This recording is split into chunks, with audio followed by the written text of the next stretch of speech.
বাংলাদেশ জাতীয়তাবাদী দলের ভারপ্রাপ্ত চেয়ারম্যান তারেক রহমান আগামী 25 ডিসেম্বর দেশে ফেরার ঘোষণা দিয়েছেন। বিজয় দিবস উপলক্ষে লন্ডনে আয়োজিত এক আলোচনা সভায় তিনি একথা জানান। তারেক রহমান বলেন, ইনশাআল্লাহ আমি আগামী 25 ডিসেম্বর দেশে ফিরে যাব।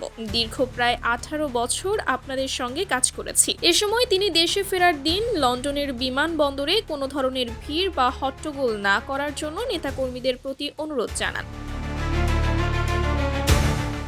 বাংলাদেশ সময় বুধবার গভীর রাতে অনুষ্ঠিত ওই সভায় তারেক রহমান আসন্ন জাতীয় সংসদ নির্বাচন নিয়ে আশাবাদ ব্যক্ত করেন। তিনি বলেন, 2 মাস পর বহুল প্রত্যাশিত জাতীয় নির্বাচন অনুষ্ঠিত হতে যাচ্ছে এবং একটি দায়িত্বশীল রাজনৈতিক দল হিসেবে বিএনপি জনগণের সামনে সুস্পষ্ট পরিকল্পনা তুলে ধরতে চায়। তারেক রহমান বলেন, আমি কোনো স্বপ্নের মধ্যে নেই, আমি আছি পরিকল্পনার মধ্যে। তিনি দাবি করেন, শহীদ রাষ্ট্রপতি জিয়াউর রহমান ও সাবেক প্রধানমন্ত্রী বেগম খালেদা জিয়ার নেতৃত্বে বিএনপি অতীতেও সংকট থেকে দেশকে উদ্ধার করেছে এবং এবারও জনগণের ভোটে সরকার গঠনে সক্ষম হবে।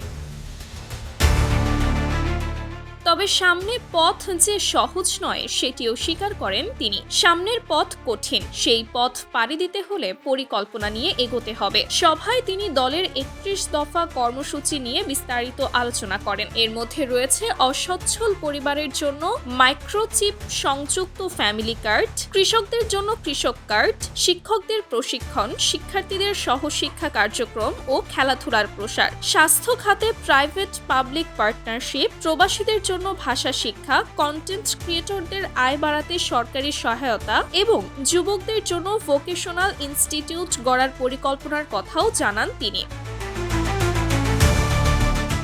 Sumaiya Snigdha, daily our Bangladesh.